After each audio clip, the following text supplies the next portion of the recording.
तर त्या काळी मला लोनच्या खूप अडचणी येत होत्या. तर एक 50,000, 20,000, 30,000, 10,000 रुपयांनी 1,000 स्क्वेअर फीटचा तुम्हाला प्लॉट मिळत होता. होम लोन क्षेत्रात फसवणूक खूप आहे. खूप लोकांचा म्हणजे 90% लोकांचा असा विश्वास आहे, त्यांना लोन घेताना ते काय करतात की कुठल्या तरी बँकेला त्यांना वाटतं की, आणि हे लोक जे विश्वास निर्माण करायचा प्रयत्न करतात, तर तुम्ही माझा हप्ता कसा देऊ शकाल, हे सगळ्यात बेस लोनचा मेन बेस आहे. ज्यावेळेस सिबिल काढल्यावर आई वडिलाला पण माहीत नसते की मुलांनी इकडे काय केलेलं. शक्यतो बँका त्या फ्लॅट विकायला लोन देत नाही.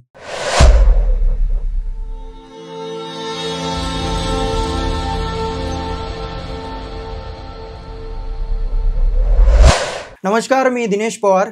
मेरा भारत शोच्या ह्या नवीन एपिसोडसाठी मी तुम्हा सर्वांचं स्वागत करतो. आणि आज आपल्या सर्वांच्या प्रश्नांचं निरासन करण्यासाठी आमचे खास मित्र आणि आमचे जवळचे कलिग्ज आम्ही म्हणू शकतोय, ज्यांनी आम्हाला बऱ्याच वेगवेगळ्या गोष्टींसाठी मार्गदर्शन केलं.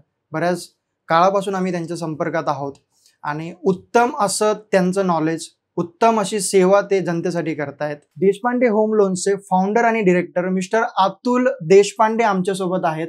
सो अतुल सर, आपलं मेरा भारत शो मध्ये खूप खूप मनापासून मी स्वागत करतो. नमस्कार सर. तुम्ही वेळात वेळ काढून आलात आणि आज वैयक्तिक माझी म्हणजे दिनेश पवारची इच्छा आहे की अतुल सरांनी लोन संदर्भातले जे काही प्रश्न आहेत ते लोकांना इन डिटेल थोडे समजवावेत. कारण की होम लोन आणि लोन संदर्भातल्या प्रश्नांना घेऊन बरीच दिशाभूल होत असते. सो तुम्ही त्यातले तज्ज्ञ आहात. गेले 25 वर्षापेक्षा जास्त काळ तुमचा अनुभव या क्षेत्रासाठी राहिलेला आहे. सो आम्हाला असं वाटतं की तुम्ही एक प्रश्नाचे जे काही उत्तर आहेत ती व्यवस्थित आणि डिटेलमध्ये सांगाल आणि ते मार्गदर्शन आपल्या व्ह्युअर्ससाठी सोप्या पद्धतीने भविष्यासाठी योग्यरित्या ठरेल. सर, सो आपण सुरू करूयात. सर, मला विचारायला आवडेल की गेले 25 वर्षापेक्षा सुद्धा जास्त काळ तुम्ही या क्षेत्रात काम करतायत. तुमची देशपांडे होम लोन्स या नावाने तुमची स्वतःची संस्था आहे, कंपनी आहे. बऱ्याच वेगवेगळ्या ठिकाणी शाखा आहेत.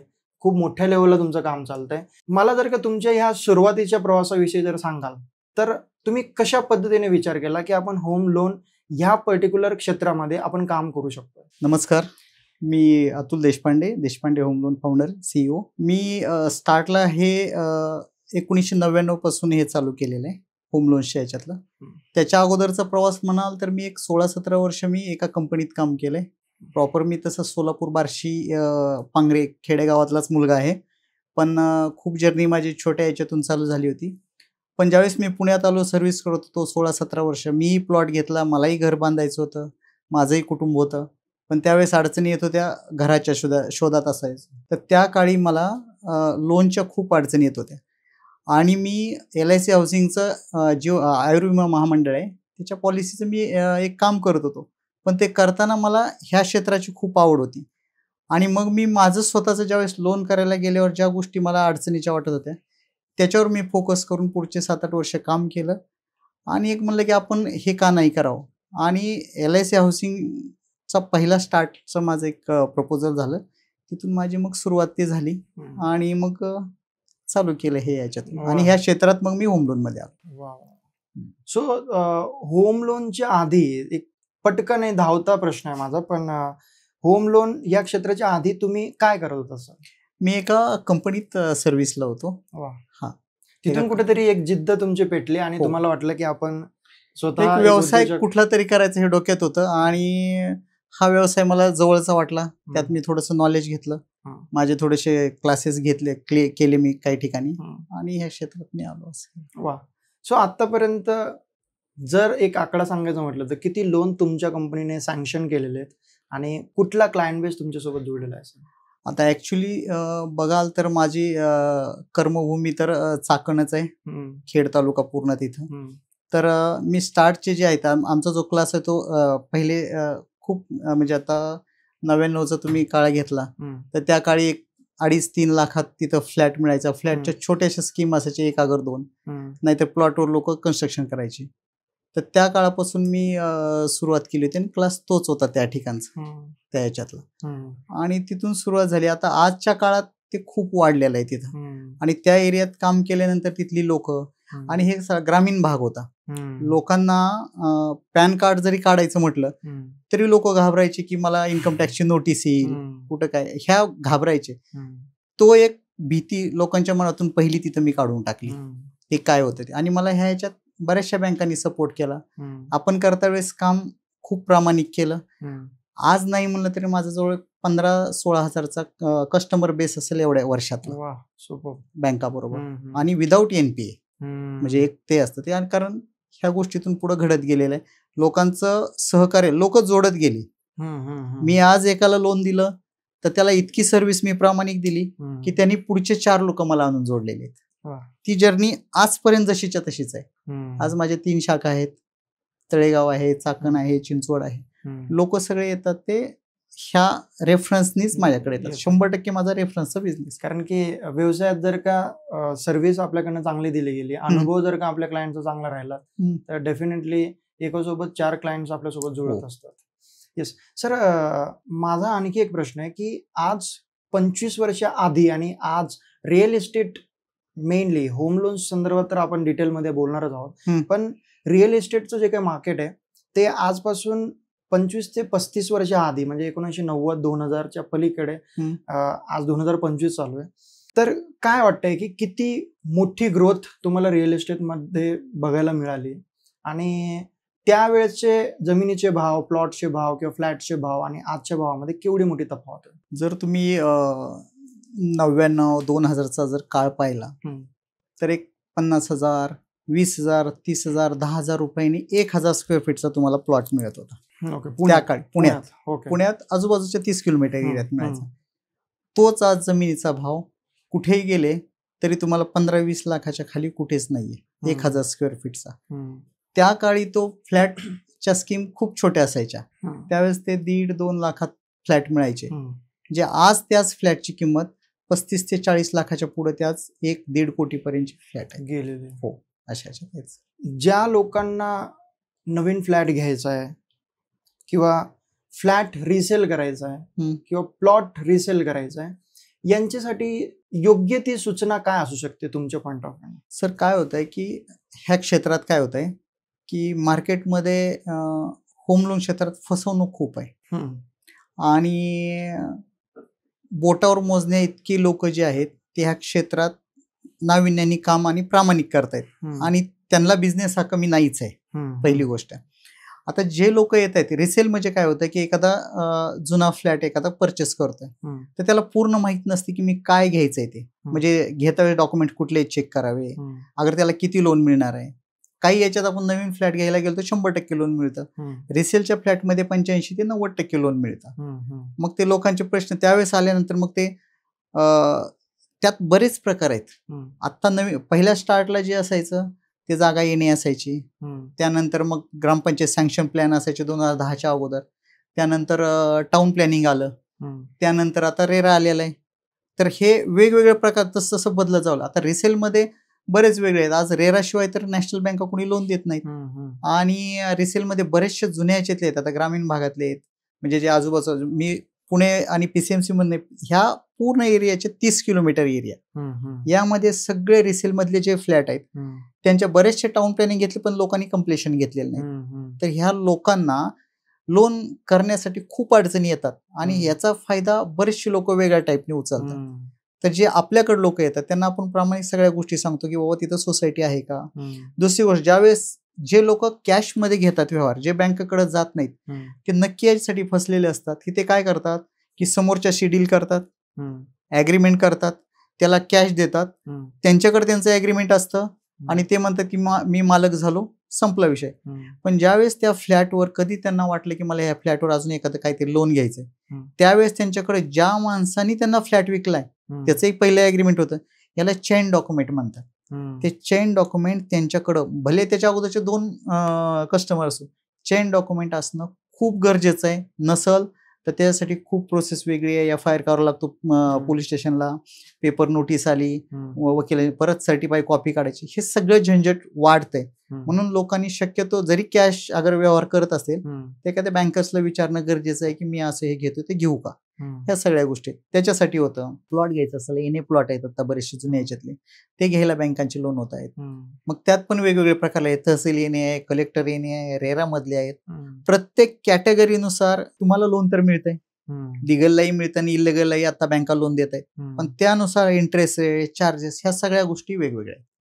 अशा याच्यात आहेत. ओके, सेम सर, रेसिडेन्शियलला पण सेम आणि कमर्शियल म्हणजे शॉप्स किंवा जर कमर्शियल ऑफिसेस असतील सेम प्रोसेस आहे? नाही, कमर्शियलच्या ह्याच्यात रेट ऑफ इंटरेस्ट मध्ये फरक पडतो. 1-1.5% रेसिडेन्स पेक्षा कमर्शियलला रेट ऑफ इंटरेस्ट जास्त असतो. आणि कमर्शियलला आपण जे रेसिडेन्समध्ये जर गेलो तर 80% पासून 100% पर्यंत आपल्याला लोन मिळू शकतं. कमर्शियलमध्ये आपण 60 ते 70% मॅक्सिमम लोन मिळतं. जे आपण ॲग्रीमेंट जे करू त्या परचेसच्या 70 ते 60% एवढंच लोन मिळतं कमर्शियलमध्ये. आणि इंटरेस्ट रेट पण त्याच्यात 1-1.5% जास्त असतो. आयडियली रेसिडेन्शियल आणि कमर्शियलचा जर का रेट ऑफ इंटरेस्ट ज्याचे कागदपत्र सगळे व्यवस्थित आहेत, सिबिल स्कोअर व्यवस्थित आहे, तर रेसिडेन्शियलचा रेट ऑफ इंटरेस्ट कुठल्याही बँकेचा जर का त्याला अप्रूव्ह होत असेल तर त्यांनी किती प्रमाणात ते असायला पाहिजे आणि कमर्शियलचा जर असेल तो किती प्रमाणात असायला पाहिजे? नाही, आता प्रत्येक काय होत आहे की म्हणजे आता एकाच ठिकाणी जरी 2 कस्टमर आले की एकाच ठिकाणी समजा 2 शॉप घेतात, अगर 2 फ्लॅट घेत आहेत तर दोघांचं प्रोफाईल खूप वेगळं असतं. सिबिलचे आता सिबिल स्कोअरवर बऱ्यापैकी चाललेलं आहे. तर दोघांच्या याच्यामध्ये बघून आहे ना, जरी एकाच ठिकाणी कंपनीत कामाला आहेत आणि सेम सॅलरी आहे तरी सुद्धा प्रत्येक प्रोफाईल हे खूप वेगवेगळं असतं. प्रत्येकाचं वेगवेगळं चाललेलं असतं.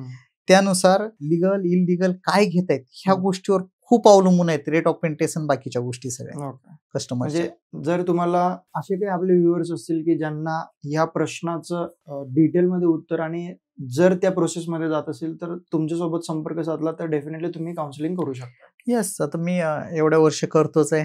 आणि शक्यतो आम्ही काय करतो की बऱ्याच ठिकाणी एक प्रोसेस आता हल्ली चालू आहे की तुम्हाला लोन घ्यायचं आहे, डॉक्युमेंट्स पाठवा, पॅन आधार पाठवा. लॉगिंग करतो मी, लॉगिंग करतो की 999 पासून ते 4-4.5 पर्यंत लोकांना फीज आहेत. लोकांना वाटतं की माझं काम कुठंतरी चालू झालंय. पण मी ह्या गोष्टी न करता डायरेक्ट कस्टमरला मी माझ्या ऑफिसला पहिलं बोलवतो. ठीक आहे, त्यांना समजा आता चिंचवडमधून यायचंय, पुण्यातून यायचंय, कुठून यायचंय, फक्त त्यांचा वेळ आणि जायचं जाते. त्यांना 1 रुपया लागत नाही, पण जागेवर माझ्याकडून त्यांना रिझल्ट असतो. येस सागर, कारण जोपर्यंत मी त्या माणसाशी बोलत नाही तो मलाही समजणार नाही ना. नुसतं तुमचं पॅन आधार लॉग इन केलं त्याच्यावर तर समजणार नाही की मी तुम्हाला लोन देतोय. तिथून पुढची प्रोसेस चालू होते. मी आल्यावर त्यांच्याशी ज्यावेळेस बोलतो त्यावेळेस एक पॉइंट येतो की प्रॉब्लेम ह्याला ह्या पॉइंटलाच त्याला प्रॉब्लेम आहे. माझा फोकस असतो त्याच्यावर. बाकीचे तर सगळे मिळणारे पेपर असतात, त्याच्यावर माझा फोकस असतो. त्यामुळे लोकांचा आहे ओढा आपल्याकडे आहे तसा, त्या ह्याच्यातून आहे. प्लॉट आहे आणि त्याच्यावर बांधकाम करायचं, या संदर्भातले प्रश्न काय येतात का तुम्हाला? खूप येतात. आता सध्या काय झालंय की महाराष्ट्र गव्हर्नमेंटचा एक तुकडाबंदीचा कायदा आहे. पहिले जे डॉक्युमेंट व्हायचे ते अर्धा गुंठा 1 गुंठा रेसिडेन्शियल झोन म्हणजे आर झोन त्यामध्ये व्हायचे. पण आता तुकडाबंदीमुळं ते डॉक्युमेंट 11 गुंठ्याच्या खाली होतच नाहीये. त्याच्यामुळं काय होतं की 10-11 लोकांचं एकत्र करून ते एक पेपर होतो आणि सेम 7-12 पण होतो. आता त्यात काय होतं की तसंही ते इलिगलीच आहे. पण आता बँकांना पण बिझनेस पाहिजे. तर बँका काय करतात की तशाही लोकांना मग ते रेट जे आहेत ते 11% पासून ते 13% पर्यंतचे त्याला रेट आहेत. सांगताना सांगतात लोक 9.99 पासून आहे, 10 पासून आहे, पण ते त्या याच्यात कोणीच देत नाही. पण त्या याच्यात सुद्धा काय होतं की ज्याचा अभ्यास पूर्ण आहे ह्या गोष्टीत, आता माझ्याकडे काही अशा झाले त्यात सुद्धा आम्ही प्लॉटिंग मध्ये दिलेत, काही लोकांना लोन दिलेले आहेत. मग त्याच्यातून एक लिगली काही गोष्टी करायच्या आहेत, त्याला जास्त खर्च नाहीये.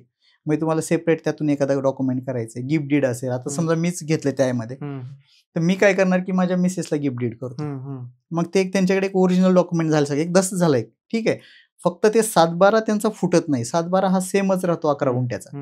पण त्याच्यातून त्यांना जवळजवळ 9.25 ते 10 मध्येच व्याजदर मिळायची 100% शाश्वत आहे.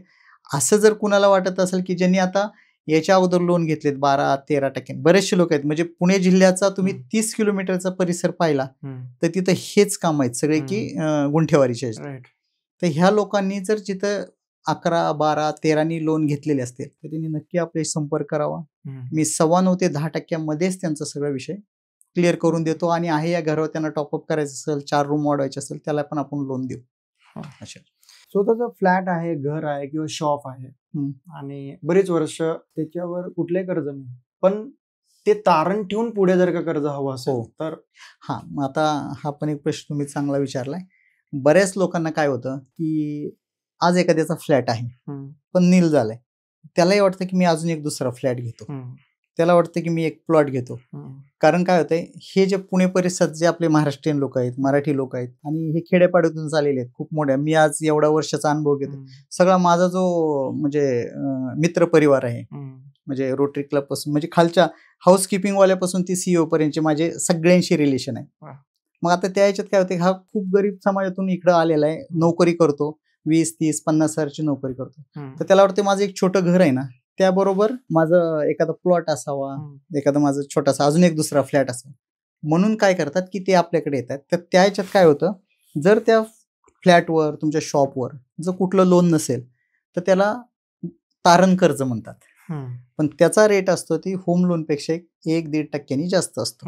तर ते घेतात, ते पैसे ते कुठेही वापरू शकतात, प्लॉट घेऊ शकतात, मुलीचं लग्नाला करू शकतात, मुलाचे शिक्षण, बरेचसे लोक येतात. यात अजून एक असा प्रकार आहे की काही लोकांचे लोन चालू असतात, की समजा आता एखाद्याचं 20 लाखाचं लोन चालू आहे कुठेतरी, त्याचा व्याजदर आहे 11-11.25%. तर लोकांनी काय करायला पाहिजे की तिथला जो व्याजदर आहे, अगर लोन किती राहिले, त्यावेळेस ती लोक ट्रान्सफर लोन कर्जचा एक पर्याय बघतात की मला अजून त्याच्यावर टॉपअप पाहिजे. आणि माणसं थोडासा धर्म आहे की बाबा आपण ज्यावेळेस लोन घेतो त्यावेळेस एका याच्यावर थांबत नाही. आज म्हणजे बऱ्याचशा जणांचं आम्ही असं बघतो की पे स्लिप रिकामी राहत नाही. ज्यावेळेस आता हे घर बीर घेतलं, इकडून तिकडून सगळ्या गोष्टी केलेल्या असतात, घरचं सोनं ठेव, हे कर ते कर, अडी अडचण नाही, पण एक त्यांचं एक इच्छा असते की माझं स्वतःचं एक घर व्हावं, पुण्यासारख्या ठिकाणी व्हावं. त्याच्यामुळे त्यांच्या इथे काही गोष्टी असतात, तर त्यांना अशा गोष्टीतून सपोर्ट होतो, ज्या गोष्टी आता ह्यांनी तुमचं आता मी म्हटलं ना की फ्लॅट नील असेल तर ह्या गोष्टीतून. आणि काही ठिकाणी काय होतं की फ्लॅटवर जर लोन असेल तर त्या लोनचे EMI ते त्यांना भरतात आणि दरवर्षी त्यांची सॅलरी ज्यावेळेस वाढते त्यावेळेस मग त्या ह्याच्यातून त्यांचा ज्यावेळेस वाढतो त्यावेळेस दुसऱ्या फ्लॅटचा पण ते विचार करू शकतात, आणि आपण तशा ह्याच्यात त्याला पण देतो तसं. त्या घराची किंमत त्यावेळी ज्यावेळेस त्यांना ते तारण ठेवून जेव्हा कर्ज हवंय तर त्यावेळेस त्याचं व्हॅल्युएशन कॅल्क्युलेशन साधारणतः कशा पद्धतीने केलं? एक ॲव्हरेज असतो, तो एक ठरलेले ॲव्हरेज आहेत की म्हणजे आता त्यात पण जास्त एवढं हे नाहीये की एक अंदाज असतो की समजा माझाच फ्लॅट आहे, अगर तुमचा फ्लॅट आहे, की तुम्हाला एक सहज मी विचारतो की उद्याच्याला तुम्हाला हा फ्लॅट कितीला विकायचा आहे, तुम्ही म्हणता सर मला हा 40 लाखाला विकायचा आहे. आमच्या दृष्टिकोनातून ती 40 लाख मार्केट व्हॅल्यू झाली, एक अंदाज झाला की 40 आहे, 1-2 लाख इकडे तिकडे होते, त्याच्या आपण 60% आपण त्या व्यक्तीला त्या प्रॉपर्टीच्या अगेन्स्ट आपण लोन देऊ शकतो. तुम्ही तो प्रश्न खरं तर कव्हर केला की ऑलरेडी जर का कुठल्या तरी बँकेचं लोन चालू आहे आणि आपल्याला ते ट्रान्सफर करायचं आहे आणि इतर कामासाठी जर का टॉपअप म्हणू शकतोय किंवा मग मला अजून जास्त कर्ज हवं असेल तर तसे पर्याय उपलब्ध आहेत. सर हा खूप महत्वाचा प्रश्न आहे आणि बऱ्याच लोकांनी, मी याच्यावर 1-2 व्हिडिओ पण केलेले, खूप लोकांचा म्हणजे 90% लोकांचा असा विश्वास आहे की आज मी एखाद्या बँकेत आहे, लोन घेतले, ज्यावेळेस लोन घेतलं त्यांनी 8-8.5% घेतलं होतं, रेपो रेट ह्या बँकेच्या RBI नुसार जे काही बदलत गेले, काही लोक काय करतात आज 5-5 वर्ष लोन आहे तिथं आणि 11, 11.5, 12, 10.15 अशा रेटमध्ये आज पण ते लोन भरतायत.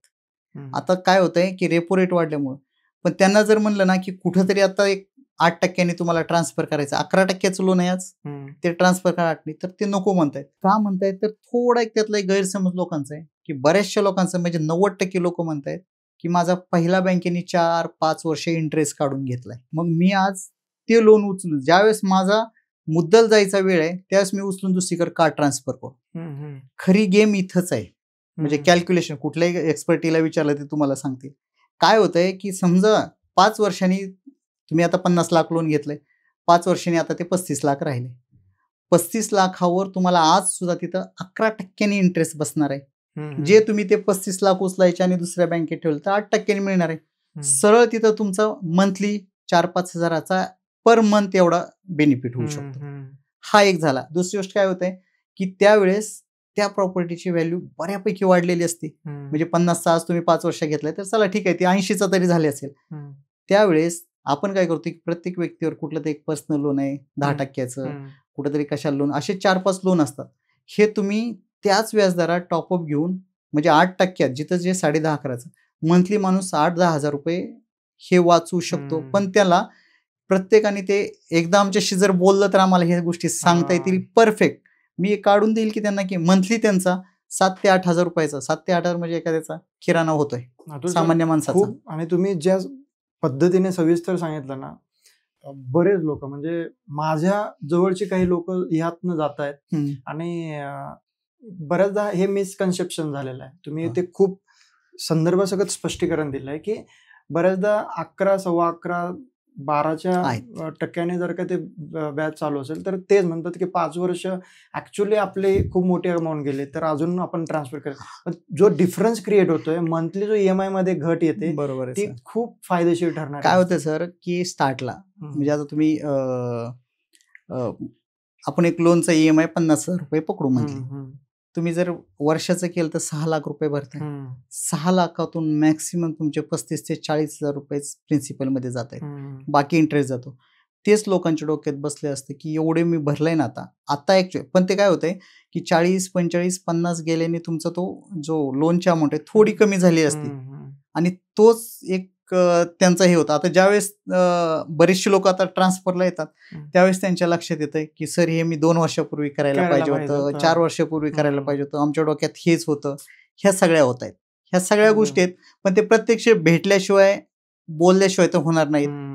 आणि आणि प्रत्येक जण काय होतं आमची एक अडचण अशी माझे 3 ऑफिसेस आहेत. मी तुमच्या ह्या सगळ्या मीडियाद्वारे पण पोहोचतोय काही ठिकाणी. पण माझा मॅक्सिमम हा 100% बिझनेस हा रेफरन्सवर आहे. माझ्याकडे डायरेक्ट कस्टमर 5-1% पकडा. टोटली आज तुमचं मी लोन केलं तर तुम्हाला एवढं समजतं की तुम्ही 4 लोकांना आणताय म्हणजे आणताय माझ्याकडे. याच्यावर बेसवर सगळं चाललेलं आहे. विश्वासाच्या सगळ्या बेसवर चाललेलं आहे. पण प्रामाणिक आपल्याकडे काही होत असेल तर येस, नसेल होत तर त्यांना पर्याय देतो आणि मी तिथून बाजूला पडतो. मला प्रेक्षकांना पण सांगायला आवडेल की ज्या पद्धतीने आपण ऑफ कॅमेरा डिस्कस केलं सर तर त्यावेळेसही तुम्ही बोललेत की बऱ्याचदा आपल्याला होम लोनसाठी आपण जेव्हा बँकर्सकडे जातो तर त्यावेळेस आपल्याला गुरफटलं जातं की त्याच्यामध्ये कशा पद्धतीने आपण अडकत जातो. तर इन्शुरन्सची जी अमाऊंट आहे ती वेगळ्या पद्धतीने आहे. म्हणजे काही ज्या मी नाव घेऊ शकत नाही पण काही बँक्स आहेत सर 4-4.5 लाखापर्यंतचे टर्म इन्शुरन्स, हेल्थ इन्शुरन्स ची अमाऊंट घेत आहेत, जी मी तुमच्यासोबत शेअर केल्यानंतर तुम्ही म्हटलं की हे शॉकिंग आहे. म्हणजे जे की ही अमाऊंट तुमची नाहीच आहे. म्हणजे हा एवढा मोठा स्कॅम बऱ्याच ठिकाणी त्या काय वाटतं सर मला आपला हा महाराष्ट्रीयन माणूस आहे, खेड्यातला माणूस आलेला इथं, खूप एकदम टॉपचा माणूस नाही. सगळे इथल्या तिथल्या म्हणजे जळगाव असेल, धुळे असेल, कोल्हापूर असेल, ह्या साईडचे सगळ्या सातारा आहेत ह्या साईड खेड्यातली लोक आलेली. ते काय होतंय की मला असं लोन घ्यायचंय तर प्रत्येक जणाला एक सांगितलं ना की मला लोन घ्यायचं तर तो काय करतो लगेच डॉक्युमेंट पाठवतो, त्याचं लॉगिंग केलं, हे केलं, त्याचा फोटो घेतला की त्याला असं वाटतं की अरे मी मालक झालो. आता याच्याच मागचं सांगतो की ज्यावेळेस आपले हे तुम्ही मग अशी प्लॉटचं एक विचारलं बोलता की 7-8 वर्षापूर्वी पण हे प्लॉटचं असं व्हायचं की एकत्रित डॉक्युमेंट व्हायचं, सिंगल होता वेळेस पण एकत्र व्हायचं. पण ते आपण एक म्हणतो ना की एकाने कवायतचा प्रकार, एकाने हात वर केले की सगळे मागचे, तशा याच्यात लोकांनी खूप चुकीच्या पद्धतीने त्यावेळेस डॉक्युमेंट स्वतःचे करून घेतले आणि आज पण प्रॉब्लेम मध्ये आहेत. पण ज्यांना आता हे ग्रामीण मधले आपली लोक आहेत त्यांना लोन घेताना ते काय करतात की कुठल्या तरी बँकेला त्यांना वाटतं की, आणि हे लोक जे बाहेर जे लॉगिंग लगेच पटकन करून घेतात ना, विश्वास निर्माण करायचा प्रयत्न करतात. पण माझं लोकांना हेच मत आहे की तुम्ही त्याचं ऑफिस बघा, तो किती वर्षापासून तिथं काम करतोय, विश्वास ठेवा, कारण प्रत्येकाला कामधंदाही पाहिजे. पण जर चुकीचं काम करून तुम्हाला फसवत असेल आणि तुमच्या वेळेचा गैरफायदा घेत असेल, कारण काय होतंय आमच्या इंडस्ट्रीमध्ये असं आहे की लॉगिंग झालं की त्या माणसाला अशा वाटते की माझं लोन होत आहे, पुढे ते 1 महिना गेला, 15 दिवस गेले की त्याला परत दुसरा पेपर दे, तिसरा पेपर दे, 1.5-2 महिने गेल्यानंतर त्या काळात तो काय करतो, त्याचे जे सगळे ज्या गोष्टी आहेत समोरच्या पार्टीला सगळे पैसे ट्रान्सफर करून सगळ्या गोष्टी ॲडव्होकेट पासून सगळं करतो आणि लास्टला हे ज्याला एक्सपिरियन्स नाही अशी लोक शेवट श्रेणी 2-2.5 महिने सांगतात की ह्यातच तुमचा प्रॉब्लेम आहे. मग हीच एक्सपर्टी अगर ह्याच गोष्टी आपण न फसण्यासाठी जे प्रामाणिक काही लोक आहेत म्हणजे आमच्यासारखे आहेत, माझ्या 10-15% पुणे जिल्ह्यात पुण्यात असतील लोक, त्या लोकांशीच त्यांनी संपर्क करावा. आमचं तर ऑफिस कंटिन्यू आहे. नाही, आणि तुम्ही सांगितलं की आपण पहिल्या सगळे एकंदरीत टेलिफोनिक कॉल झाला तुमचा क्लायंटचा किंवा डायरेक्टली येऊन तुम्हाला भेटलेत, तर म्हणजे मला खरंच मनापासून सांगायला आवडतंय सर, की तुम्ही ज्या पद्धतीने प्रश्न विचारतायत आणि त्या प्रश्नांची उत्तरं तुम्हाला समाधानकारक मिळालीत, तर तुम्ही त्याच वेळेस कॉल देतात येस किंवा नो. येस, तुम्ही अननेसेसरीली लॉग इन, ती फी आणि मग त्या गोष्टी आणि ह्या सगळ्या गोष्टी सांगत असतो. आणि हा सगळ्यात महत्वाचा, आणि तुम्ही ज्या पद्धतीने म्हटलेत की आज 80 ते 85-90% जो बिझनेस आहे देशपांडे होम लोनचा तो रेफरल आहे. राईट. आणि त्याचं मागचं कारण ते की ही जी काही अननेसेसरी जाणारी जी अमाऊंट आहे, जो पैसा आहे तो वाचतोय, वेळ जो अननेसेसरी जातोय, महिना, 1.5 महिना, 2 महिन्यात बरेच बँकर्स त्या पद्धतीने करतायत. लॉग इन फीज दिलेली असते, ऍडव्होकेट फीज आपण दिलेली असते, प्रोसेसिंग फीज आपण दिलेली असते, आणि ती फी थोडी नाही सर, ते ह्यूज अमाऊंट असते. आणि त्यावेळेस नैराश्याला पण सामोरं जावं लागतं आणि परत अजून आपल्याला शोधायला लागतं की आता मला कोण होम लोन साठी मदत करू शकतो. सो मला असं वाटतं की देशपांडे होम लोन्स जे आहेत ते बेस्ट पॉसिबल सर्व्हिस आतापर्यंत देत आला आणि याच्या पुढे येतील. सो पुढच्या प्रश्नाकडे आपण येऊयात. साधारणतः होम लोन्स च्या प्रोसेस मध्ये इन्कम हा जो पार्ट आहे तो किती महत्वाचा आहे? नाही सर, आता सगळ्यात बऱ्याच लोकांना काय वाटतं की माझा फ्लॅट आहे, माझं मी कमवतोय, पण सगळ्यात बेस जो आहे ती बँक जी लोन देते तुम्हाला, ते फक्त सगळ्यात महत्वाचं ती रिपेमेंट कॅपॅसिटी. हे तुमचे फ्लॅट, रो हाऊस, प्लॉट, हे सगळे हे फक्त नावाला ते मॉर्गेज घेतले असते की उद्या जर तुम्ही पैसेच नाही भरले तर त्याच्यावर सरफेसी ऍक्ट नुसार आम्हाला ते पोझिशन घेता येतं, नावाला आहे. पण कुठलंही लोन घ्यायचंय तर तुम्ही माझा हप्ता कसा देऊ शकाल, हे सगळ्यात बेस लोनचा मेन बेस आहे की तुमचा इन्कम असा. मग त्या इन्कम मधले प्रकार आहेत. एक तर तुमच्या अकाउंटला सॅलरी जाते का, त्यातून दुसरे आहेत की तुम्ही गव्हर्नमेंट सर्वंट आहात, प्रायव्हेटमध्ये काम करताय की तुम्हाला कॅशमध्ये सॅलरी मिळते, तुमचा बिझनेस आहे, तुम्ही बिझनेस ITR भरताय का, प्रॉपर ITR का, एकाच वर्षाचा ITR, बरेच ह्या गोष्टी त्याला आहेत. पण मेन जो बेस आहे की तुमचा इन्कमचा बेस आहे. इन्कम जर नसेल, प्रॉपर पेपरवर नसेल, तर तुम्ही 1 कोटीची प्रॉपर्टी घ्या, तुम्हाला 10 लाख पण कोणी देणार नाही. ओके, मेन इन्कम आहे. मग इन्कम मध्ये सपोज सेल्फ एम्प्लॉयड असेल जे व्यवसाय करतायत, किंवा मग एम्प्लॉयमेंट बेस्ड जॉब असेल की जे कुठेतरी काम करतायत आणि त्यांना तो पगार मिळतोय, त्यांच्या अकाउंटमध्ये येतोय, त्या व्यतिरिक्त पण काही रिसोर्सेस चेक करतात की तुमच्या पेमेंट व्यतिरिक्त तुमचे काय रिसोर्सेस आहेत जिथून आम्ही आमची जी लोन अमाऊंट आहे ती रिकव्हर करू शकतो? नाही, रिसोर्स म्हणजे काय असतं, इन्कम व्यतिरिक्त बरेचसे लोक पार्ट टाइम करतायत. आता काही लोक आता कंपनीत आहेत, इलेक्ट्रिशियनचं काम करतात, ते बाहेर पण काही कंपनीची कामं घेतात. आता आम्ही पर्टिक्युलर बघाल तर मी एक डॉक्टरची केस केली होती, ती जवळजवळ एक 16-17 वर्षापूर्वी केली होती. माझ्या जवळचेच ते डॉक्टर आहेत, आता त्यांचं हॉस्पिटल, दोघेही नवरा बायको MD आहेत. त्यांच्या यात असं होतं की त्यांना आहे ना, त्यांचा एक स्वतःचा फ्लॅट होता आणि ह्या हॉस्पिटलसाठी लोन करायचं होतं. खूप ते, आणि ITR त्यावेळेस मोजक्या स्वरूपातच ते करायचे. त्यानुसार त्यांचं 30 ते 32 लाखाच्या पुढे कुठंच लोन बसतच नव्हतं ते लोन. मग त्यांना असं समजलं की चाकणमध्ये कोण, म्हणजे चाकणचेच आहे ते, त्यांना असं समजलं की इथं कोणतरी देशपांडे आहेत म्हणून. मग त्यांचा मला सरांचा कॉल आला. मग बोल झालं, सरांना म्हणलं तुम्ही या एकदा ऑफिसला. आम्ही बसलो. बसल्यानंतर मी त्यांच्याशी केलं. बोलता वेळेस काय केलं, की काय असतंय की जसं आता तुम्ही म्हणले की सगळं ऑन पेपर इन्कम नसेल, आता ते डॉक्टर आहेत, आम्ही काय केलं की डॉक्टरचं OPDचे पेशंट बघितले, पर डेला त्यांना पेशंट किती आहेत, समजा एक 150 पेशंट आहेत, पर पेशंट किती घेत आहेत, आम्ही तो सगळा डाटा काढला. ऍक्च्युअली त्यांचं इन्कम बघितलं, त्या डॉक्टरलाही नाही समजलं की आपला एवढा मंथली आहे म्हणून, फक्त ते दाखवत नव्हते. ते समजल्यावर त्या हॉस्पिटलला मी 98 लाख रुपये माझ्याने जास्तीत 17 का 18 दिवसात सँक्शन केलं. आजही हॉस्पिटल ते चांगल्या मोठ्या स्वरूपात तिथं चालू आहे. हे कला आहेत, म्हणजे तुम्हाला ह्यातलं नॉलेज पाहिजे की आज तुमचं लोन बसत नाही, मग ते बसवायचं कसं. माणूस तर चुकीचा नाही, जर तो माणूस प्रामाणिक वाटतोय, त्याच्याकडे इन्कम आहेत, पण त्याला समजलेलं नाही की मी इथं ITR भरणं गरजेचं होतं, हे मी दाखवायला गरजेचं होतं, ह्या सगळ्या. आणि सोर्सेस बघायला लागतात. आम्ही काय करतो की कस्टमर ज्यावेळेस येतो, मी नुसतं त्या कस्टमरशीच बोलत नाही, मी त्या कस्टमरची फॅमिलीची हिस्ट्री घेतो, घरी कोण आहेत, आई वडील काय करतात, ह्या सगळ्या गोष्टी बघितल्यावर आपल्याला एक विश्वास निर्माण होतो. आणि थोडंसं आता मी एवढे आता 99 पासून करतोय, 24-25 वर्ष आहे, त्यामुळे बँकांचा आणि रिजनल जे लोक आहेत आता वरच्या टॉप लेवलला, त्या सगळ्यांचा मला विश्वास आहे की ज्यावेळेस देशपांडे होम लोनची फाईल जाते त्यावेळेस त्याचं एक वेटेज वेगळं असतं. कारण इथं कुठल्याही गोष्ट, फक्त एवढं आहे की आजपर्यंतच्या काळात कुठल्याही आजपर्यंत एवढ्या 99-25 एकही घर असं ताब्यात कुठल्याही बँकेने घेतलेलं नाही. असेच आजपर्यंत आपल्याकडे कस्टमर झाले. सो तुमचं नेटवर्किंग जर बघितलं तर ते टॉप टू बॉटम सगळ्यांसोबत, मग ते क्लायंट सोबत असू द्यात किंवा मग बँकर्स जे आहेत, बँकर्सच्या सिनियर अधिकाऱ्यांसोबत पण सगळ्यांशी आहे खूप सर, चांगलं संबंध सगळ्यांशी. इव्हन आता तुम्ही हे म्हणाल, आज खूप रिजनल लेवलचे लोक आहेत हम्म. बँकेत, जे आज मॅनेजर म्हणून होते, ते आज पूर्ण महाराष्ट्र बघतायत काय काय बँकेमध्ये, हम्म. त्यांच्या पूर्ण महाराष्ट्र. आज ते त्यांना जर कुठे एखाद्या बँकेत लागला स्टाफ, तर ते म्हणते सर तुमच्या ह्याच्यातला एखादा रेफरन्स चांगला असेल तर आम्हाला द्या. वा.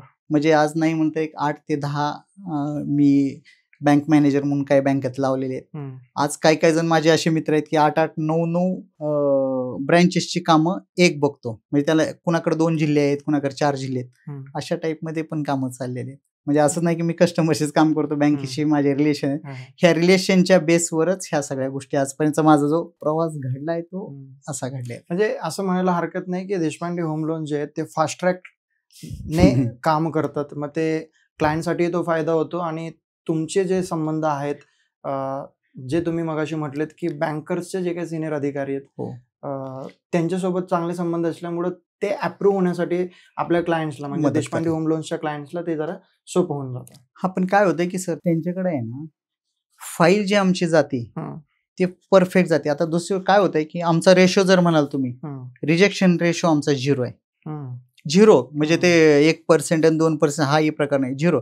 ज्यावेळेस व्यक्तीशी बोलतो, आता काय झालं की मी 25 वर्ष याच्यात काम करतोय, लिगल मला पूर्ण माहिती आहे, इन्कम मला माहिती आहे, समोरची प्रॉपर्टी काय, त्या प्रॉपर्टीमधून काय घ्यायचंय काय नाही. काही काही ठिकाणी काय होतं की आमच्याच एका म्हणजे बँकेत असं होतं की एखाद्याचे 10 पॉईंट आहेत, 10 मधला एखादा पॉईंटच नाहीये त्याच्याकडे, आणि तो एवढा सिरियस नाही की त्याच्यावर पण आपल्याला पर्याय काढता येतो. त्याच्याहून काही बँका रिजेक्ट करतात. बऱ्याचशा लोकांच्या अशा ठिकाणी पैसे जातात. मी त्याच पॉइंटला फोकस करून त्याला पर्याय काय सांगून समोरची फाईल हे सँक्शन करूनच आणतो, आणि लोकांचा तिथं पैसा वेळ वाचतो. दुसरी गोष्ट काय होतं की रिजेक्शन रेशो काय होतं की मी कस्टमरशी ज्यावेळेस बोलतो, लक्षात येऊन जातं होईल का नाही, तरच आपला वेळ द्यायचा. नाही तर काय, मग घरी येऊन मी फॅमिलीला वेळ देईल ना, का मी तिथं बसू, का त्याला हे करू, त्याचे 4दा अटेंड का करू. आज मला माहिती आहे प्रामाणिक त्याचं काम होणार नाही. बरं हेच होतंय बाहेर की काम होणार नाही हे त्यांनाही माहीत असतं, पण बऱ्याचशा एक्झिक्युटिव्ह मुलांना आज प्रेशर खूप आहे की कर लॉगिंग, फक्त लॉगिंग करतायत, समोरच्याला आशेवर ठेवतात, नंतर तो पोरगा त्या व्यक्तीच्या समोर त्याला मान खाली घालावी लागते. अशी सिच्युएशन आज फायनान्समध्ये. पण ज्यांचे ऑफिसेस, माझं एक कस्टमर लोकांना हेच मत आहे की तुम्ही आहे ना लोन घेताय, अपेक्षा करू नका की आज तुमचा 1 लाख सॅलरी आहे, घरी यावं, डॉक्युमेंट उचलावे, हे करावे. तुमचे 50% फसण्याचे चान्सेस आहेत. तुम्ही त्या व्यक्तीचं ऑफिस बघा. आज तुम्ही जर 1-1 कोटीची प्रॉपर्टी घेताय, तो माणूस कोण आहे, त्याचं ऑफिस आहे का, किती वर्षाचा अनुभव आहे, हे थोडंसं बघणं हे तुमचं काम आहे. उद्या एखादा येईल, घरी सर्व्हिस देईल, सह्या घेऊन जाईल, तुम्हाला कुठं टाकलेलं आहे तुम्हालाही समजणार नाही, परत तेच बेचे पाडे पुढे चालू होणार आहे त्यांना, कस्टमरला. माझं असं मत आहे की किती काय असेल ना, ज्यावेळेस एक तुम्ही इन्कमचा होम लोन मध्ये सर असं हे नाहीये, इन्कमचा तुम्ही 60% भाग हा फक्त EMI द्वारे देताय.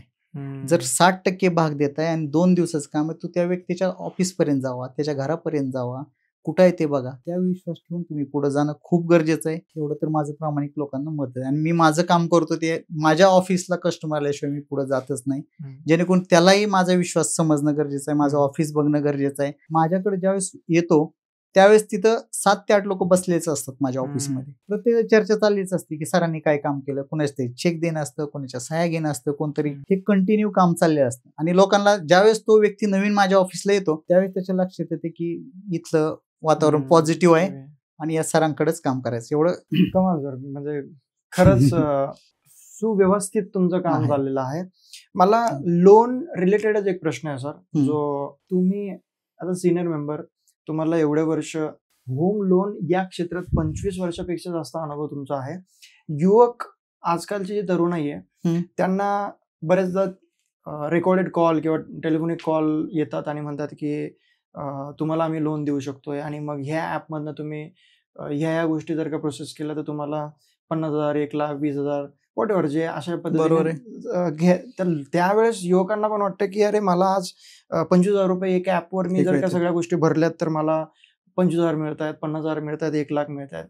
ते तात्पुरतं आहे. बरोबर आणि त्यांची जी त्यांची वर्ष वयोगट जर बघायला गेलं तर 18 वर्ष आणि 20-22 वर्ष 23 वर्ष ह्यामध्ये जास्त तो प्रकार घडायला आहेत. चाललेला आहे. तर तुम्हाला काय वाटतं की ती जी प्रोसेस आहे किंवा युवकांसाठी तुमचा काय तो सल्ला असू शकतो? नाही, आम्ही आता ज्यावेळेस फाईल्स येतात त्यावेळेस मला आता वडिलांचं वय झालेलं आहे, तर मुलाचा मला इन्कम घ्यायचा आहे. तर पहिली बँक काढते ती सिबिल काढते. ज्यावेळेस सिबिल काढल्यावर आई वडिलाला पण माहित नसते की मुलांनी इकडे काय केलेलं आहे. तो 1000 मी आता बघतोय काय आम्ही लिस्ट बघतोय त्या सिबिल मध्ये सगळे लोन येत आहेत. इन्क्वायरी केली तरी तिथे इन्क्वायरी दिसते. तुम्ही 1000 रुपये लोन घेतलं तरी 1000चं तिथं दिसतंय.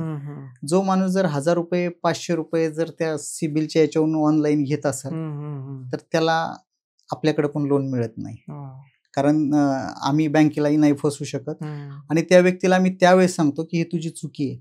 आणि दुसरी गोष्ट काय होते की ॲपवरचं लोन तुरंत मिळतं तुम्हाला, पण ज्यावेळेस तुम्ही ते भरायला जाताय ना त्यावेळेस काय अडचण, कारण आम्ही चला एखाद्याला वाटलं की आता बाकी सगळं चांगलं आहे ह्यांची आपण फाईल करू, पण ज्यावेळेस त्यात कंडिशन आम्हाला टाकावं लागते की तुला याची मला क्लोजरची NOC द्यावी लागेल, त्यावेळेस ते क्लोज करताना इतके परेशानी होती. 1000चे त्यांनी 10,000 भरले तरी सुद्धा ते क्लोज होत नाही.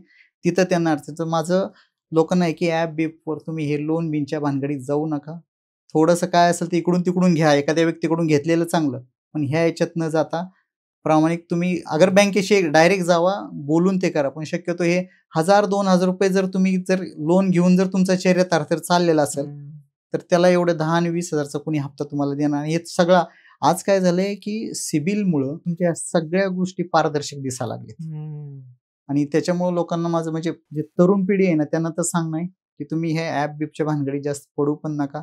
हा, आणि दुसरी गोष्ट बरेचसे लोक काय करतात आमच्याकडे आले ना 50-60% लोक म्हणतात म्हणलं आता आपल्याला सिबिल चेक करायला लगेच मोबाईल काढणार, सर माझा 700. मी म्हणलं बाबा करू नका. कारण काय करते कंटिन्यू तुम्ही सिबिल चेक केला, कुठे इन्क्वायरी केल्या तर तुमचा स्कोअरवर हे आमचा जो रेट ऑफ इंटरेस्ट सगळ्या गोष्टी चालतात ते स्कोअरवर चालतायत, सिबिल स्कोअरवर. याच्यामुळे काय होतं की तुमचा सिबिल स्कोअर बऱ्यापैकी कमी होतो. आज समजा तुम्ही मला सांगितलं की मी मोबाईल बघितला, सर माझा 800 आहे, मला दाखवलाय, मी विश्वास ठेवल 800 आहे, मला त्याला डॉमिनेट करायचं नसतं. पण बँकेत गेल्यावर बँक त्यांचा तो सिबिल काढतेच ना. म्हणून माझं लोकांना मत आहे की तुम्ही गाडी घ्या, फ्लॅट घ्या, काही कुठलंही लोन घ्यायचं असेल तर ती बँक तुमचं सिबिल काढणार आहे. त्यासाठी तुम्ही उगीच ते मोबाईल आहे येते कुठलं तरी ॲप डाउनलोड करतोय, बघतोय सिबिल, त्यानं तुमचं करू नका. त्यात तुमचं वैयक्तिक नुकसान आहे. माझं लोकांना हेच सांगणं आहे की प्रत्येक वेळी तुम्ही मोबाईलमध्ये सिबिल बघताय, ज्या बँकेला आता उद्या तुम्ही माझ्याकडे आला तर तुम्ही दाखवलेलं मी मोबाईल बघून तुम्हाला देणार नाही लोन.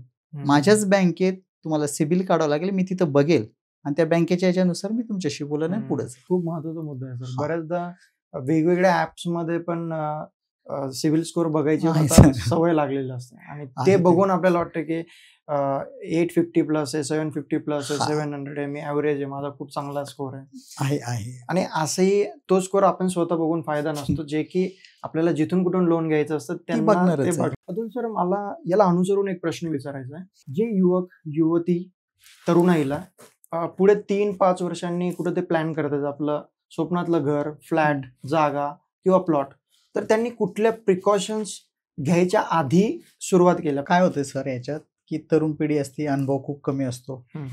यानं केलं म्हणून मी करायचं.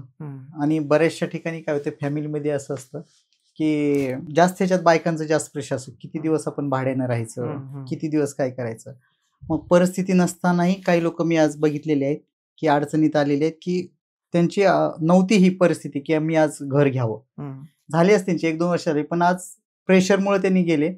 तर अशा प्रेशरमध्ये पण काम करू नका. अजून 1-2 वर्ष रेंटनी राहा. थोडंसं व्यवस्थित तुमचं रेकॉर्ड करा, कंपनी चेंज करा, तुमचं इन्कम वाढू द्या. काय असतंय की नुसतं घरातलं मी मगाशी बोललो की 60% इन्कम मधला हा EMI तुम्हाला द्यावा लागतो. 40%. आज तुमची फॅमिली असते पुढे वाढणारी आहे, मुलांच्या शाळा आहे, आजार आहे, ह्या सगळ्या गोष्टी बघणं गरजेचं आहे. पूर्ण जर पगार येतोय आणि तो सगळा जर लोनच्या EMI मध्ये जात असेल तर घरात किटकिटी वाढणाऱ्या चान्सेस 100%. आपण सगळे महाराष्ट्रीयन लोक आहेत, मराठा लोक आहेत, सगळे ग्रामीण भागातली लोक आहेत. बऱ्याच जणांना ह्या गोष्टी माहीत नसतात. मग त्याच्याऐवजी आपण एक ग्रामीण भागात म्हणतो की अर्धी खाऊन आपण घर चालू, पण बाकीच्या भानगडीत. म्हणून तरुण पिढीने काय करावं की एकतर घेता वेळेस लिगल मध्येच प्रॉपर्टी एखादी स्टार्ट जी कुठली घ्याल तुम्ही. बरेचसे आज लोक प्लॉट घेतायत, कन्स्ट्रक्शन करतायत, इलिगल कन्स्ट्रक्शन आहे, ठीक आहे, बँका लोन देत आहेत, त्यांचा इंटरेस्ट मिळतो, त्यांना त्या गोष्टी आहेत, करतायत ते, पण शक्यतो लीगलमध्ये जर लोकांनी घेतलं तर भविष्यात उद्या त्यांना त्याच्यात 2 पैसे तरी रिटर्न्स मिळायचे चान्सेस आहे. इलिगलमध्ये त्या गोष्टी नाही. स्टार्टलाच जर तुम्ही इलिगल केलं आणि उद्याच्याला तुमचं पाडापाडी काही गोष्टी जर झाल्या त्याच्यातून तर हातात काहीच नाही राहणार आणि खूप प्रॉब्लेम क्रिएट होऊ शकतात त्याच्यात. म्हणून लोकांनी स्टार्टची छोटी घ्या, 1 RK घ्या. तुमची परिस्थिती नाही ना आज तर 1 RK घ्या, 250-300 स्क्वेअर फीटचा घ्या. ज्यावेळेस तुमचा इन्कम वाढेल ते विका ना. ते विकून परत तुम्ही दुसरा घ्या. आज माझ्याकडे कस्टमर असे आहेत की एकाचे मी मिनिमम 4 लोन केलेले. एका कस्टमर त्यांनी ज्यावेळेस त्याचा 18-20 हजार पगार होता त्यावेळेस त्यांनी 1 RK घेतला 10-10.5. मी आता हे ग्रामीण भागातलं सांगतोय, लोक तशीच होते. आता चाकण आमचं जर म्हणाल तुम्ही इंडस्ट्री एरिया खूप आहे आणि त्यात एवढ्या चाकणमध्ये चाकण शहर मी सांगतो आता की कुठलंही गल्लीबोळ असं नाही की त्या गल्लीबोळात देशपांडे होम लोनचं एक तरी लोन नाही सगळं. आणि आज मी चाकणपासून त्या आळेफाट्यापर्यंत काम करतो. बरेचशा लोकांनी त्यावेळेस कंपनीत होते, स्वतःचं घर पाहिजे म्हणून 1 RK घेतला, छोटासा घेतला. त्यानंतर त्यांच्या कंपनीतून इन्क्रीमेंट होतं, 2-3 वर्षांनी सॅलरी वाढली. त्यावेळेस त्यांनी तो पहिला फ्लॅट विकला, त्यात 1-2 लाख रुपये मिळाले. 1 BHK वर गेले. आता काय झालं की 1 BHK घेतलं तर बरेच लोक माझे कस्टमर आहेत, 30% कस्टमर आज PCMC मध्ये बसलेला आहे. जो माझा चांगला कस्टमर आहे तो आजही माझ्या याच्यात आहे. पण तो पहिलं लोन मी 1 RK दिल्यामुळं आज त्याचं 4थंही लोन मीच देतोय आणि त्याचा फ्लॅट विकायला ज्याला विकतोय त्यालाही तो सांगतो की तू सरांकडे जायचं. म्हणजे जवळजवळ हे झालेलं आहे.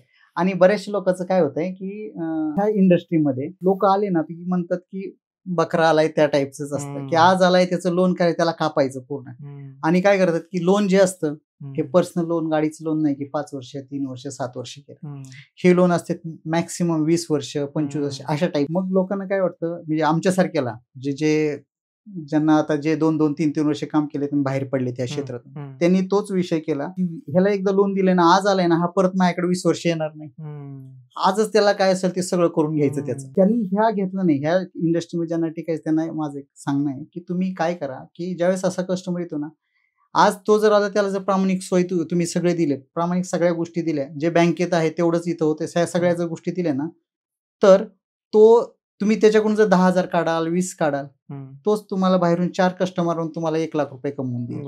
हे बऱ्याचशा लोकांना माहित नाही. ते शॉर्ट टर्म बघून पुढे जायचा प्रयत्न करतात आणि तिथं सगळी गडबड होते. आणि माझं म्हणजे आज जे क्लायंट बेस जसं मी म्हणलं तुम्हाला की माझे 4 लोन एक आहेत. आता मी तर तुमच्याशी बोलताय म्हणलं की 4 आहेत, पण त्याचे फ्लॅट विकताना पण तेही कस्टमर माझ्याकडेच येत आहेत.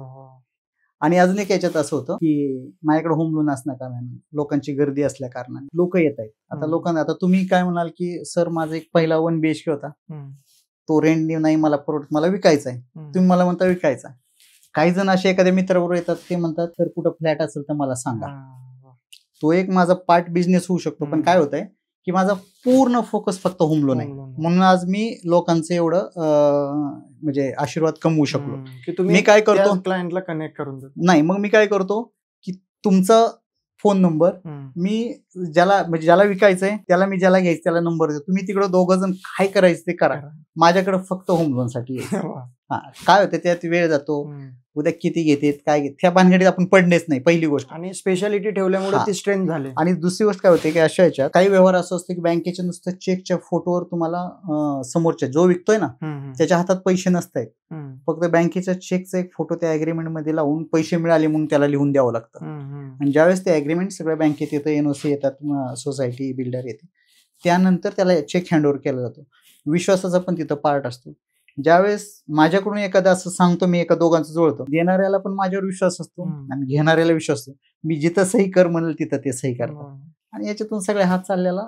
उत्तम. सर मी पुढच्या प्रश्नाकडे येतो. SBI बद्दलची बऱ्याच लोकांची समजूत वेगळी आहे. जे की SBI मधून जर का होम लोन करायचं असेल तर त्यांची पेपर प्रोसिजर जी ती खूप लेंदी आहे, खूप अप टू डेट सगळ्या गोष्टी सबमिट करायला लागतात, डॉक्युमेंटेशन, हॅरॅसमेंट खूप जास्त होते. आणि दुसऱ्या बँकेतनं जर का गेलं तर तेच स्वतःहून सांगतात की पेपरलेस आहे किंवा कमी पेपरमध्ये आम्ही सगळ्या गोष्टी करून देतोय. काय डिफरन्स आहे बरं ह्या सगळ्या? नाही हा सर काय होतंय, हा गैरसमज आहे. काय होतंय, तुम्ही ज्यावेळेस तिथं जाता ना, एकतर बँकेमध्ये कुठलीही बँक घ्या तुम्ही, नॅशनल बँक घ्या, आज त्यांच्याकडे खूप काम आहे, स्टाफ कमी आहे आणि काम खूप आहे. आज आपण जसं आता म्हणजे मला पोलिसांबद्दल पण जास्त कधी कधी हे वाटतं की काय होतंय की स्टाफ खूप कमी आहे, क्राईम खूप वाढलेला आहे, नाही पोचू शकत तिथं. सेम बँकेत पण असंच झालेलं आहे की त्यांना आहे ना ब्रँच मॅनेजर सकाळी 8ला जर आला तो संध्याकाळी 10 वाजेपर्यंत जातो. मी काही असे बघितलेत की त्यांना आज इथं पेन होते, पायात होतो, याच्यात होते, पण त्यांना नाही जाता येत. पण सामान्य माणसाला वाटतं की तो केबिन मध्ये बसलाय, तो किती सुखात आहे, त्याची दुःख त्यालाच माहित आहे. कारण मी जवळून पाहतो ह्या सगळ्या लोकांची. तर तिथं बँकिंगचं खूप काम असल्या कारण काय होतंय, तुम्ही कस्टमर गेला ना, एक तुमच्या समोर अशी लिस्ट ठेवलेली असते, ह्या लिस्टनुसार आणा, आणि त्या पेपरचे काय अर्थ पण समजले नसतील, समोर तुम्हाला वेळ दिला जात नाही. तर आणि आता काय झालेलं आहे की बदललंय पहिल्यापेक्षा ना आताचे. आज काय होतं की जो तुम्ही मगाशी विचारलं की एसबीआयला खूप नाही, हे सगळ्याच बँकेत हेच पेपर लागतात. तिथे फक्त तुम्हाला ज्या माणसाकडे तुम्ही जाताय ना, तो माणसाचं नॉलेज खूप महत्वाचं आहे की ह्या पेपरला हे एखादा म्हणतो की माझ्या आज बाबा बऱ्याच ठिकाणी आहे की काही जणांची सॅलरी एक लिमिटला गेली तर त्यांचा पीएफ पण कट होत नाही, प्रॉव्हिडंट फंड. मग तिथं ते पॉइंट असतो की पीएफ तुमचा कट झाला पाहिजे पे स्लिप मध्ये, पण त्याला पर्याय आहेत ना, ते तुमच्याकडे नॉलेज पाहिजे. तुम्ही समोरच्या बँकरला सांगायला पाहिजे हे ते. आणि बऱ्यापैकी आता ह्या ज्या गोष्टी आहेत ना, नॉलेजवर खूप आहे सर. ह्या ज्या गोष्टी आहेत, पेपर असं काही नाही, एसबीआय जावं आणि कुठेही जावं, पेपर तर तेच लागताय. आणि फक्त तुम्ही जाताय त्यावेळेस तिथून तुम्हाला माहिती म्हणजे कोण माहिती देतं, कितपत एक समजणं पण गरजेचं असतं. तो आपल्याला वेळ किती देतो, माणसाने तिथंच टिकावं की तो आपल्याला वेळ किती देतो, तुमच्याबरोबर म्हणजे तुमचं त्याचं टोनिंग जमतंय का. नाहीतर उगे गरज तुमच्या एकट्यालाच आहे, नाही काम होणार ते. एसबीआय असो आणि कुठंच होणार नाही ते तुम्हाला काम. सर, होम लोन आणि प्रॉपर्टी लोन मध्ये एक्झॅक्ट काय अंतर आहे? नाही, होम लोन म्हणजे काय असतं की तुम्ही एखादी प्रॉपर्टी विकत घेताय. मग तुम्ही फ्लॅट घेत असाल, एखादं घर घेत असाल, बिल्डिंग घेत असाल, ते घेता वेळेस तुम्हाला 2-3 गोष्टी आहेत. त्यात एक ऍडव्हान्स असे आहेत की तुम्हाला तिथं रेट ऑफ इंटरेस्ट पण खूप कमी मिळतो.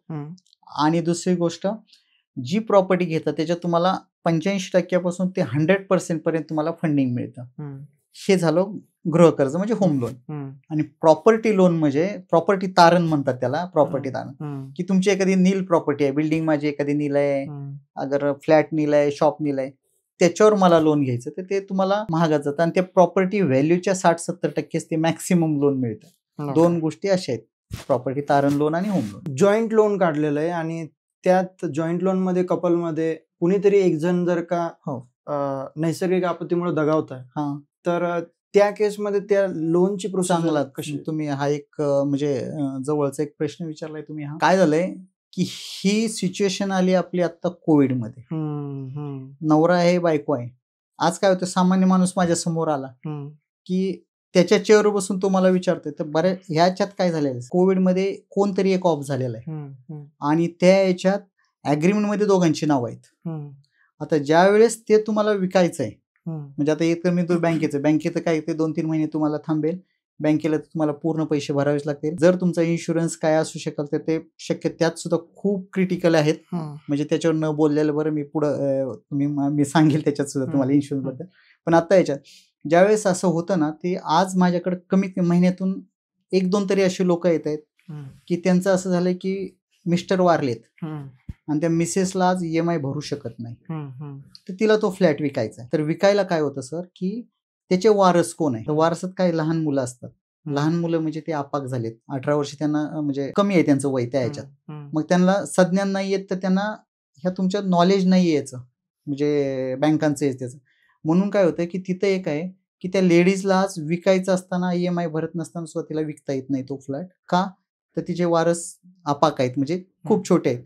तर त्यासाठी एक सक्सेशनचं सर्टिफिकेट आहे, गव्हर्नमेंटने केलं. ते 3-4 महिने कोर्टातून त्याचे हिअरिंग होतात आणि ते सक्सेशन असल्याशिवाय शक्यतो बँका त्या फ्लॅट विकायला लोन देत नाही.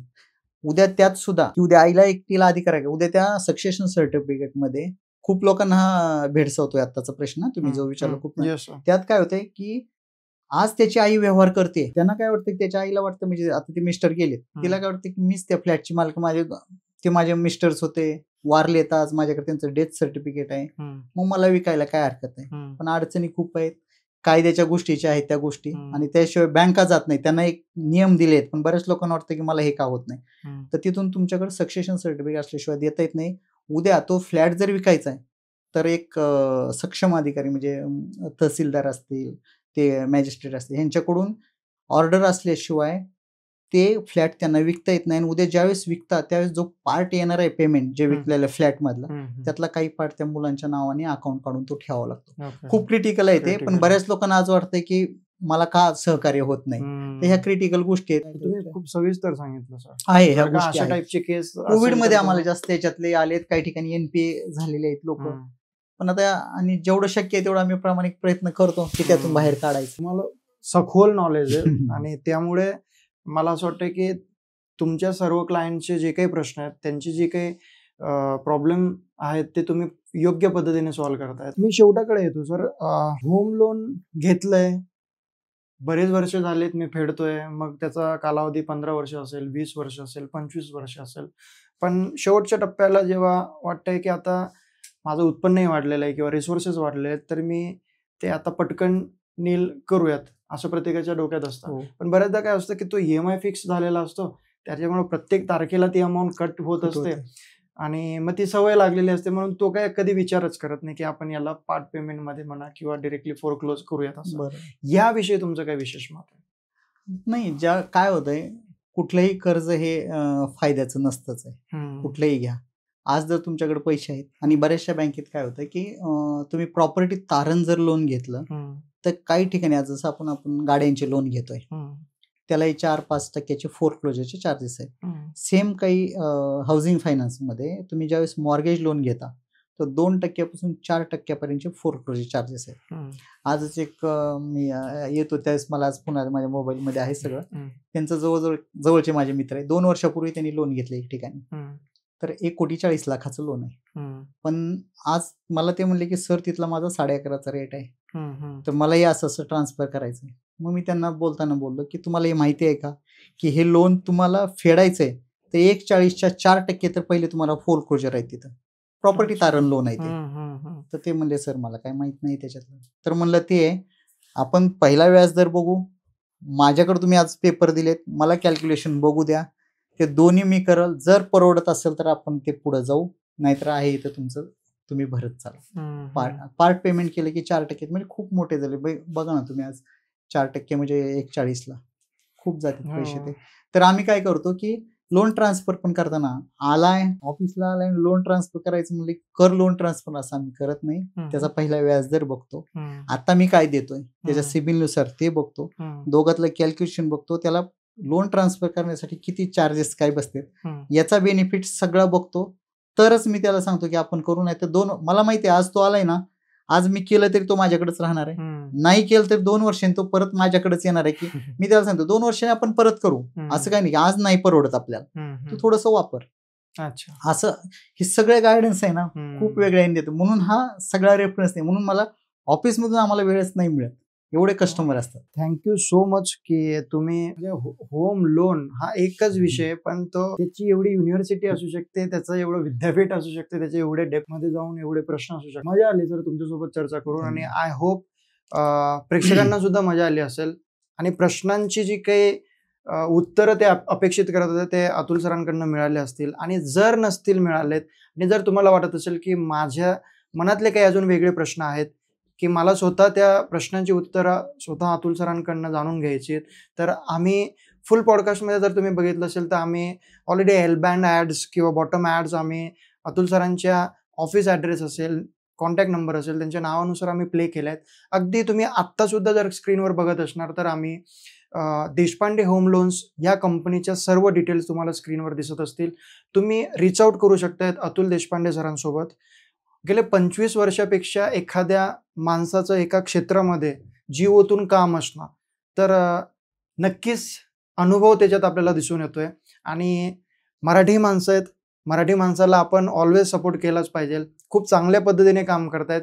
त्यांनी पॉडकास्टमध्ये सुद्धा सांगितलंय की 80 ते 90% आजही त्यांचा व्यवसाय रेफरन्सने चालतोय. त्यांना कुठल्याही पद्धतीच्या जाहिरातीची गरज नाही. ते मेरा भारत शोमध्ये आमच्या वैयक्तिक विनंतीला मान देऊन आलेले आहेत आणि आम्हाला कुठेतरी वाटलं की प्रेक्षकांना सुद्धा वेगवेगळे प्रश्न पडलेले असतात आणि ते जर का आपल्या या पॉडकास्टच्या माध्यमातून दिले गेले तर डेफिनेटली त्यांना मदत होईल.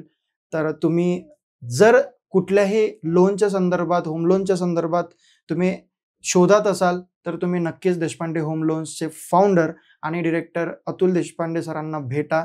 त्यांचं ऑफिस चाकणला आहे, आकुर्डीला आहे, चिंचवडला आहे, तळेगावला आहे. सो तुम्ही तुमच्या जवळच्या ठिकाणचं जे काही ऑफिस तुम्हाला वाटत असेल की आपलं घरापासून किंवा आपल्या ऑफिसपासून देशपांडे होम लोन्सचं ऑफिस जवळ आहे, तर तुम्ही तिथे रीच आउट करू शकता. सर पुनश्च धन्यवाद. धन्यवाद आपले सर. खूप खूप आभारी, आम्ही खूप खूप आभारी आहोत, मी आणि माझी संपूर्ण टीम.